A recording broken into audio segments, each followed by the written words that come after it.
La batalla de los acantilados rojos, una de las mayores batallas navales de la historia, deja a cientos de miles luchando a muerte. El señor de la guerra chino Cao Cao, superado en número por su enemigo, recluta infantería y caballería como marineros. Pero este ingenioso movimiento no sale según lo previsto. El movimiento del océano causa mareos masivos, con marineros novatos vomitando por el lado de los barcos oscilantes. Pero Cao Cao tiene un plan. Ate sus flotas con cadenas para intentar detener el balanceo. En cambio, crea un objetivo fácil y su enemigo prende fuego a toda la flota, convirtiendo su gran estrategia en un desastre ardiente. Los errores de guerra son legendarios, pero las cosas están a punto de volverse aún más absurdas en el episodio de hoy del Infographics Show. Los errores de guerra más tontos jamás cometidos. Número 11. Hacer promesas incumplibles. La Primera Guerra Mundial costó a Francia cerca de 1.4 millones. La magnitud de esta pérdida agobiaba al país. Cuando el comandante en jefe francés Robert Nivelle prometió a sus tropas un plan audaz en la primavera de 1917, pareció que finalmente había esperanza. Nivelle declaró que las fuerzas francesas lograrían uno de dos resultados dramáticos en Chimont-de-Dams. O bien un avance relámpago que rompería las líneas alemanas, o una retirada rápida en 2 días si las cosas de repente empeoraban. Eso fue una promesa. Y enfrentémoslo. Si los franceses perfeccionaron algo, es una salida dramática. Las fuerzas francesas asaltaron Chemins-des-Dames. Pensaban que la batalla terminaría decisivamente en 2 días, pero a medida que pasaban las horas, las cosas se veían sombrías. Como soldado francés, contarías los minutos esperando la orden de retirada. Tenía que llegar. Nivelle lo prometió, pero luego nada. No hay órdenes, no hay retirada, solo la constatación de que Nivelle desapareció. Si hay algo que sabemos sobre Francia, es que romper promesas no se lleva bien. Claramente ha olvidado el destino de Luis XVI y su cita con la guillotina en 1793. Por suerte para Nivelle, su castigo no fue tan dramático. En su lugar, se enfrentó a un motín. Alrededor de la mitad de sus soldados decidieron que ya habían tenido suficiente, diciéndole que defenderían, pero sus días de atacar habían terminado. Una promesa rota puso a todo el país en riesgo. Alemania no supo de la rebelión que se gestaba en las filas francesas en la primavera de 1917. Si lo hubiera hecho, los alemanes podrían haber aprovechado para contraatacar, pero no lo hicieron, y Francia logró abrirse paso capturando partes de Chemins-des-Dames. La gran victoria prometida por Nivelle nunca se concretó. Francia no perdió tiempo en reemplazar al comandante en jefe en cuestionamiento por Philippe Pétain, quien aportó una mano más firme al timón. El legado de Nivelle no fue particularmente destacado. Algunos historiadores lo recuerdan como una elección desastrosa, mientras que otros simplemente no lo recuerdan.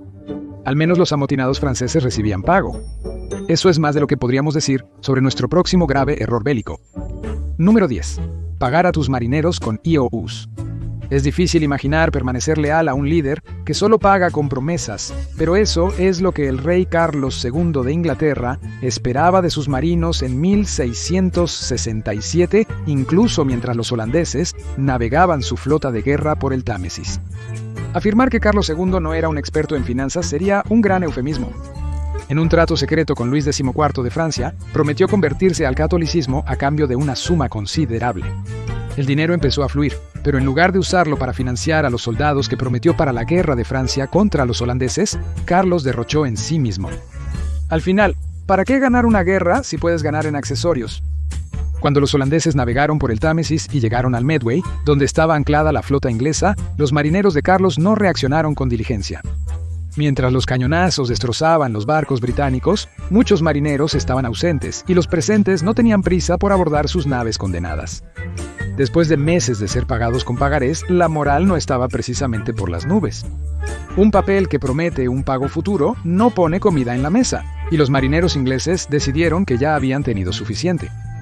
En un giro digno de un drama de Netflix, incluso algunos cambiaron de bando, uniéndose a los holandeses con la esperanza de ganar dinero real. 3 de los 4 grandes barcos de Inglaterra fueron hundidos. El Royal Charles fue capturado por los holandeses y la Marina Británica sufrió una devastadora derrota. Este fiasco no está más alto en la lista solo porque Inglaterra logró recuperarse y defenderse de los holandeses. Aún así, la racha de gastos de Charles es un ejemplo del libro de texto de cuán costosa puede ser un poco de hubris real, y esa sobreestimación es algo que comparte con nuestros siguientes genios militares. Número 9. El fracaso confiado en Canae Es el año 216 AC y el Imperio Romano está en plena Segunda Guerra con el estado del norte de África de Cartago. Aníbal y sus fuerzas mercenarias ya habían ejecutado una invasión audaz de Italia a través de los Alpes, con elefantes incluidos, y arrasaron el campo italiano. En el camino, habían causado más de 50.000 bajas en Roma. Pero Roma tenía un plan: retrasar a las fuerzas de Aníbal lo suficiente para reunir el ejército más grande de su historia. Luego, armada con sus grandes cantidades, Roma se enfrentaría a Aníbal en Canae, lista para aplastarlo bajo el enorme peso de sus masivas legiones. En papiro, parecía una excelente idea, y el juego numérico resultó bien. Para cuando Roma se preparó para la batalla de Canae, había acumulado 80.000 soldados y 6.000 caballerías, superando a los 40.000 infantes y 10.000 caballerías de Aníbal. El 2 de agosto, los dos ejércitos se enfrentaron en las polvorientas llanuras de Canae. Este fue el instante en que la excesiva confianza de Roma se hizo evidente, preparando el escenario para una dura lección. A pesar de ver a Hannibal aniquilar sus ejércitos y aterrorizar Italia, Roma se mantuvo fiel a su libreto habitual. Formaron su tradicional formación en bloque, una densa masa de infantería en el centro con la caballería resguardando los flancos. Pretendían usar la fuerza bruta y una gran cantidad de soldados para penetrar las líneas de Hannibal. El problema era que Hannibal ya había visto esto antes, y más soldados no lo iban a intimidar. Hannibal dispuso sus fuerzas de forma irregular, provocando la sobreconfianza de los generales romanos. ¿Qué esperanza podría tener contra el poder del ejército romano? Mucho, como resultó. Aníbal dispuso una línea de batalla en media luna, ordenando a su infantería simular una retirada hacia el centro de su formación. Roma cayó en la trampa, creyendo que las fuerzas de Aníbal se desmoronaban. Los romanos se lanzaron a la media luna velozmente, pero era una trampa. Cuando los generales romanos notaron su error, ya era tarde. La media luna se dobló hacia adentro, envolviendo a los romanos. Mientras tanto, la caballería de Aníbal expulsó a la romana, exponiendo a su infantería. La media luna se convirtió en un círculo mortal. Los soldados romanos, atrapados en el centro, lucharon una batalla perdida mientras los cartagineses los atacaban desde todos los flancos.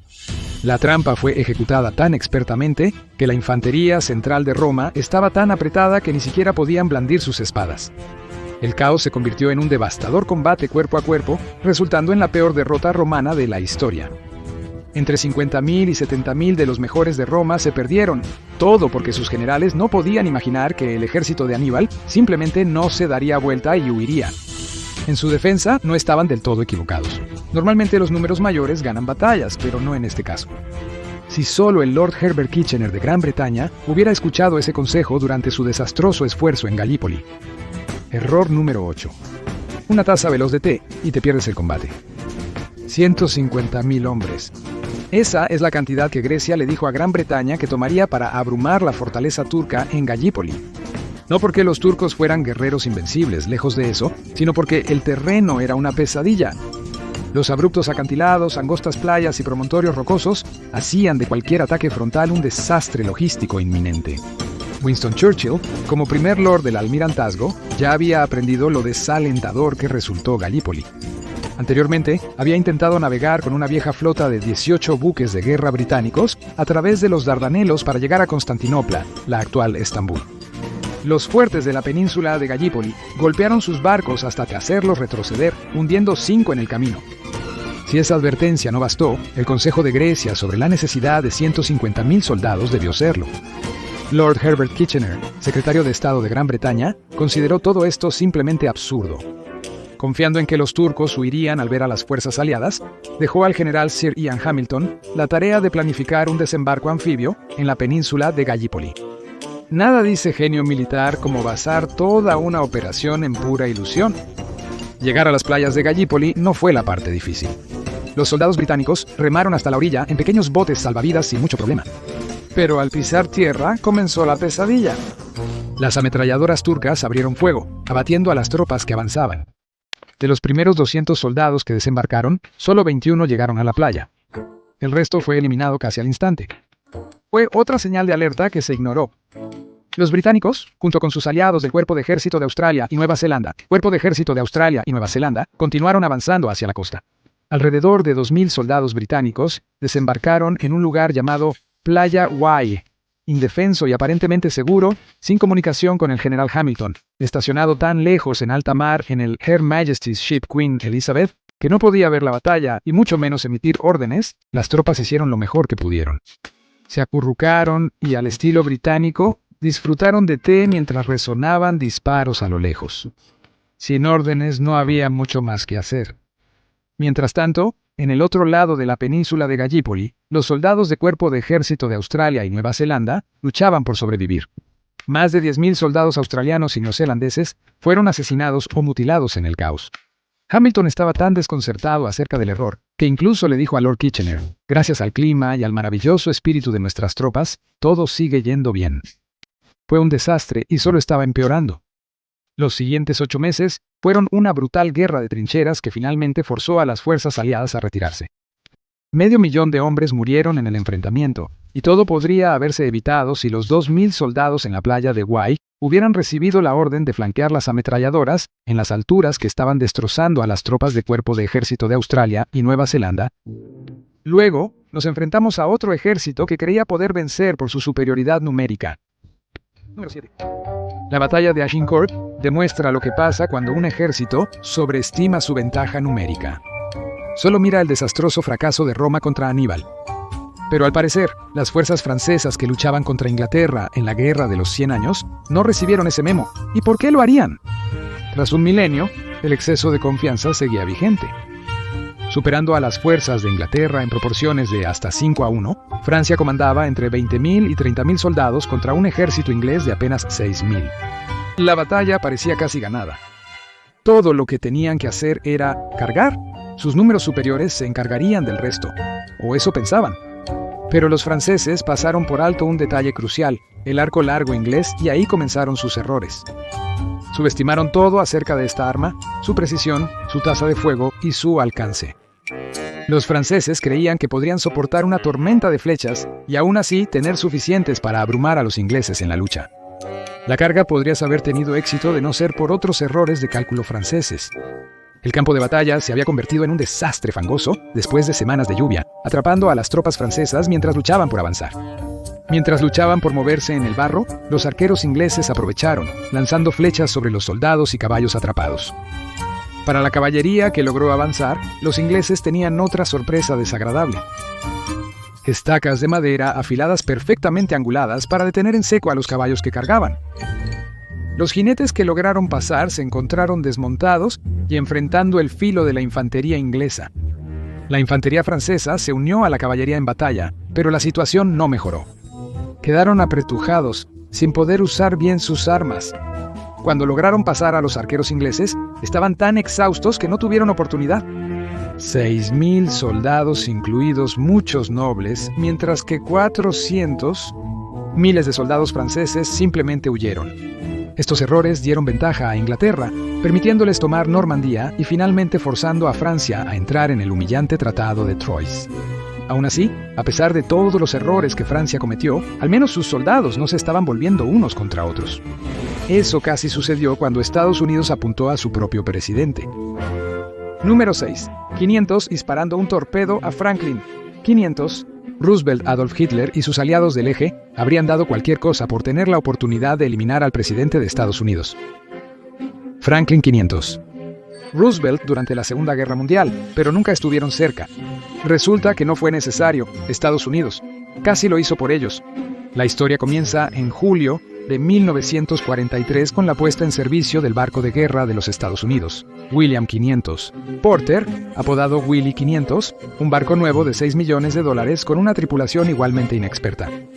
De alguna manera se le asignó la prestigiosa misión de escoltar al barco de guerra de los Estados Unidos Iowa a la conferencia de Teherán.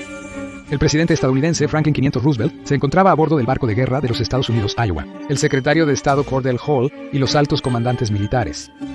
Su destino era una reunión de alto riesgo con el premier soviético Joseph Stalin y el primer ministro británico Winston Churchill en la conferencia de Teherán. El Willie 500 demostró rápidamente ser el ayudante torpe en una comedia real de errores. Los errores empezaron antes de que los barcos zarparan. 500 durante una maniobra rutinaria en el puerto, la inexperiencia del Willie 500 provocó un choque. Al retroceder junto a otro barco, chocó con el ancla del otro navío, arrancando barandillas y enviando botes salvavidas al mar. Asombrosamente, el Willy 500 salió ileso, dejando atrás un rastro de caos y algunos marineros muy confundidos.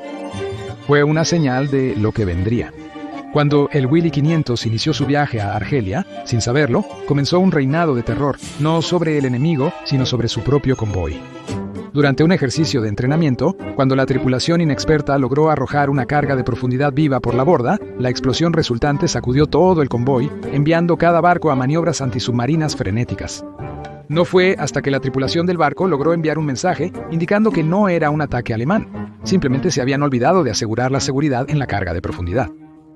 Y los desaciertos seguían llegando. Durante el viaje, el presidente Roosevelt decidió probar las defensas aéreas de la flota. El barco de guerra de los Estados Unidos Iowa lanzó globos para que los barcos cercanos practiquen tiro al blanco. A bordo del Willy 500, la tripulación se unió con entusiasmo, con marineros simulando disparos de torpedos al Iowa en las cubiertas inferiores. Pero entonces sucedió. El Willy 500 disparó accidentalmente un torpedo con su cebador aún en su lugar. Un torpedo vivo se desvió hacia el barco de guerra de los Estados Unidos Iowa, el barco que transportaba al presidente de los Estados Unidos. Afortunadamente, la tripulación del Willy 500 aparentemente había saltado el curso de puntería 101 y de alguna manera logró perderse completamente el enorme acorazado americano. Al hombre del torpedo de Willy 500 Lawton, 500 Awson admitió su error y fue condenado a 14 años de trabajos forzados, aunque Roosevelt revocó la sentencia poco después. Pero bueno, al menos su fuego amigo no cobró vidas.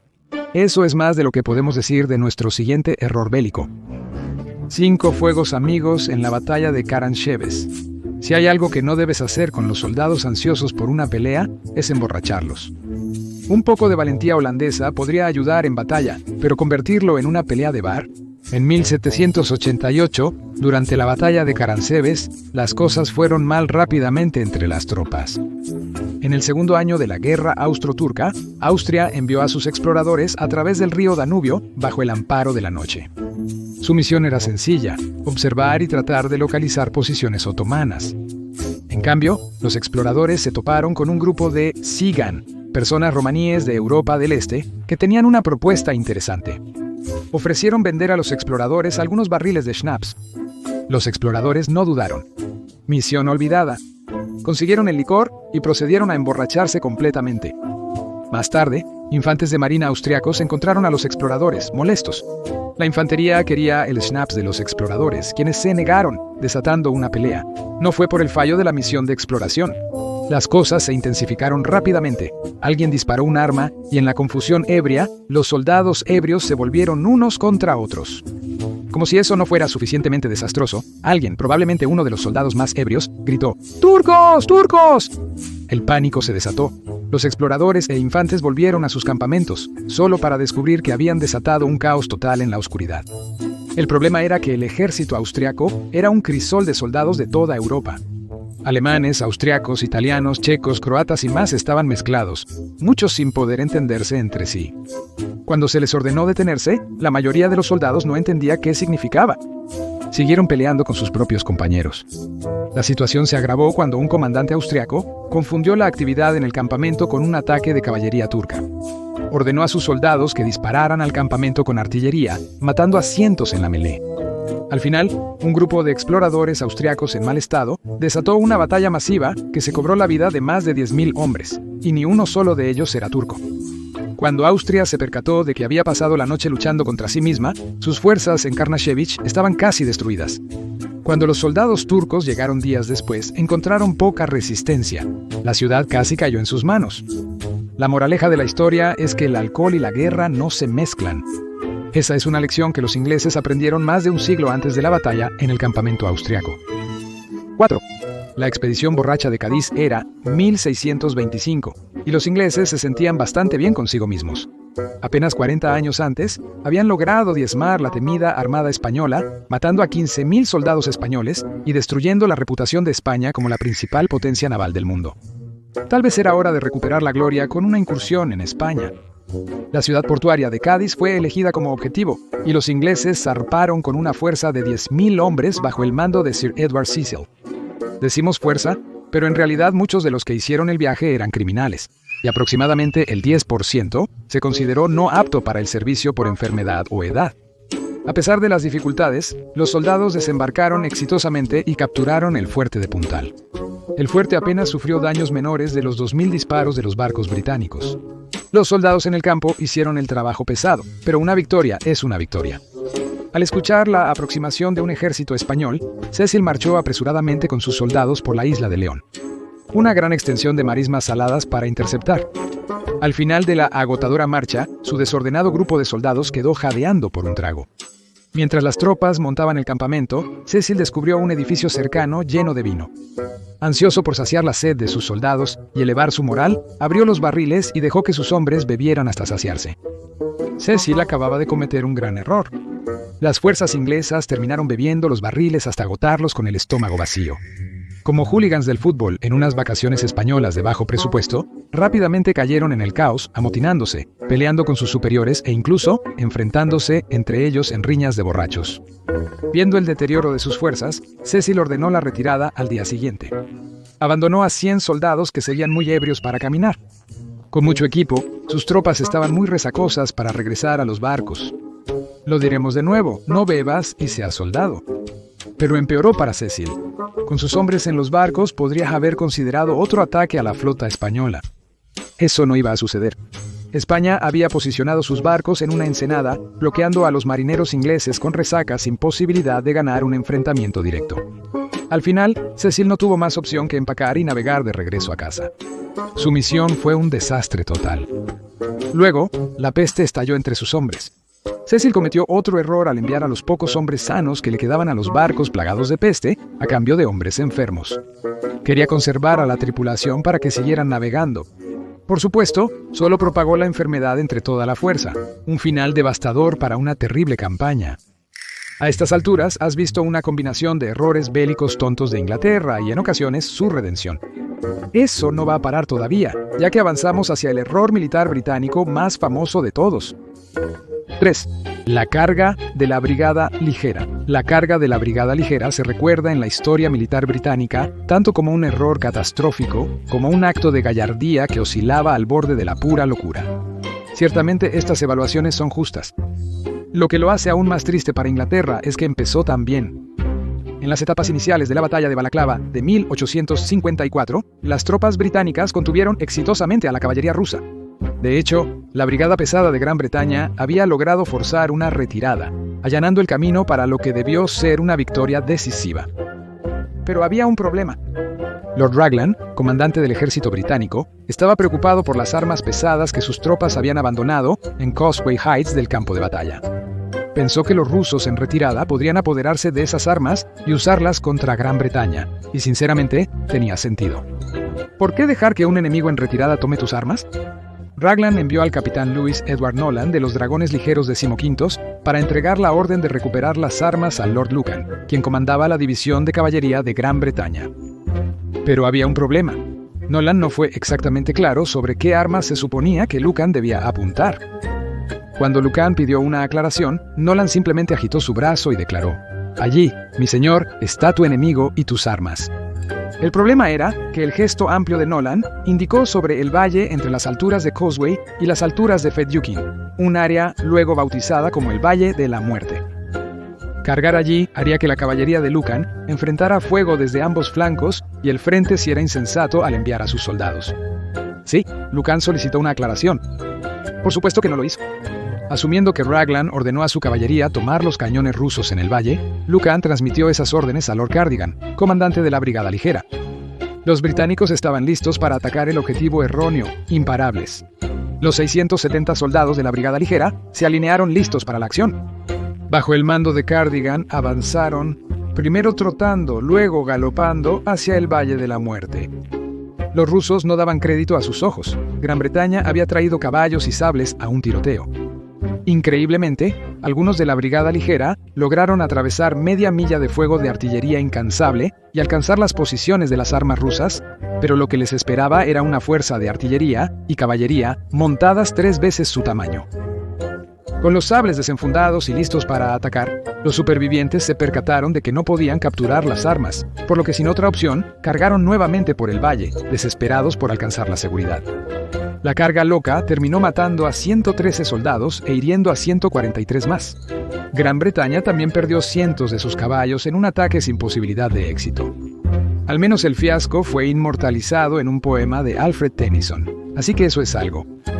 La carga de la Brigada Ligera no es el único ataque desesperado causado por un error militar. 2. La batalla de Little Bighorn. Nuestra siguiente entrada es una serie de torpezas que han pasado a la historia por razones equivocadas. De hecho, el teniente coronel George Custer, responsable de estos errores, ha sido elogiado como un héroe estadounidense por su famosa última resistencia en la batalla de Little Bighorn. Fue una última resistencia que él mismo creó. Después de que los jefes Sioux Sitting Bull y Crazy Horse rechazaron la paz con las fuerzas estadounidenses, en 1868, el general Philip Sheridan fue encargado de resolver el llamado problema indígena americano. Sheridan se reunió con los generales Alfred Terry y John Gibbon y juntos elaboraron un plan. Gibbon avanzaría por el río Little Bighorn, mientras que George Custer rodearía las montañas Wolf, preparando un ataque de tenaza sobre el campamento Sioux. El problema fue que Custer cometió error tras error en el camino. Al parecer, desesperado por la gloria, ignoró el plan y atacó prematuramente el campamento Sioux, sin esperar a Gibbon. Para empeorar las cosas, Custer marchó con sus soldados a través de las montañas Lobo, en lugar de rodearlas, agotando a sus tropas antes de la lucha. Los errores siguieron apareciendo. Lo que Custer no se dio cuenta fue de cuánto estaba en desventaja numérica. Los Sioux se habían aliado con los guerreros Arapaho y Cheyenne, acumulando una fuerza de 3,000 armados con rifles Winchester. En contraste, Custer solo tenía 600 hombres, dejándolo en desventaja de 5-1. Y las cosas empeoraron. Siguiendo las tácticas militares estándar de los Estados Unidos de la época, Custer dividió su fuerza ya superada en número en 3 grupos, una jugada arriesgada en cualquier caso, pero desastrosa al enfrentar a 3,000 luchadores y lanzar el ataque antes de lo planeado. La arrogancia de Custer también contribuyó a su derrota. Por alguna razón, esperaba que su enemigo se dispersara y huyera tan pronto como sus fuerzas descendieran sobre ellos. Subestimó por completo la determinación de sus oponentes. Los Sioux estaban listos para afrontar la batalla de Little Bighorn como su última resistencia. Y luego estaban las ambiciones políticas de Custer. Con sueños de postularse para presidente algún día, vio esta batalla como una oportunidad para asegurar una victoria gloriosa sobre los Sioux, un triunfo personal que se vería mucho mejor en su currículum de campaña que compartir el crédito con otras fuerzas estadounidenses. El resultado es bien conocido en la historia americana. Los 210 hombres liderados por Custer en su pequeño grupo fueron aniquilados en 2 horas. El único superviviente de su batallón fue un único caballo llamado Comanche, quien pasó el resto de su vida apareciendo en desfiles para el 7º de caballería. A pesar de los errores de Custer, al menos intentó prepararse para la batalla. Eso es más de lo que podemos decir de nuestro último error. 1. Santa Anna es atrapado durmiendo. Antonio López de Santa Anna se creía el Napoleón del Oeste, y con buenas razones. Su ejército mexicano ya había reclamado 2 victorias decisivas sobre Texas en Goliat y el Álamo. Estos triunfos le hicieron creer que sus enfrentamientos con los tejanos independentistas estaban por concluir. Bajo su liderazgo, Texas seguiría siendo parte de México, o al menos eso pensaba. Su primer error fue la masacre de los 342 tejanos que sus fuerzas mexicanas habían capturado en Goliat. Eso unió a Texas como nunca. Desde sus ciudadanos amantes de la paz hasta los tejanos de etnia mexicana, todos pedían la muerte de Santa Anna. Lo siguiente fue la decisión de Santa Anna sobre dónde acampar. Mientras se alistaba para luchar contra el desorganizado ejército del general Samuel Houston, Santa Anna acampó en la pradera de San Jacinto. Era un territorio pantanoso y boscoso, desconocido para ellos, pero familiar para los tejanos con quienes estaban por combatir. Sin embargo, estos fallos no condenaron a Santa Anna. Cuando Houston llegó con una fuerza de 1,300, los 700 soldados de México perdieron, aunque los refuerzos estaban en camino. Con 1,200 soldados a su mando, Santa Anna aguardó el siguiente movimiento de Texas. Para el mediodía del 20 de abril de 1836, ese movimiento no había llegado, por lo que Santa Anna emitió una orden. Hora de la siesta. Y no solo la hora de la siesta. El presidente de México decidió dormir sin colocar ninguna guardia alrededor de su campamento. ¿Puedes adivinar cómo resultó eso? Los texanos atacaron a las 16:30 Un asombroso número de 650 mexicanos murió en comparación con solo 11 texanos. Santa Anna se despertó durante el caos, pero ya era tarde. Fue capturado, y Texas obtuvo su primera gran victoria sobre México. ¿Qué crees que es el error de guerra más tonto en nuestra lista? ¿Sabes alguno más? Comparte tus pensamientos abajo. Ahora ve a ver formas vergonzosamente estúpidas en que la gente murió, ganadores del premio Darwin, o haz clic en este video.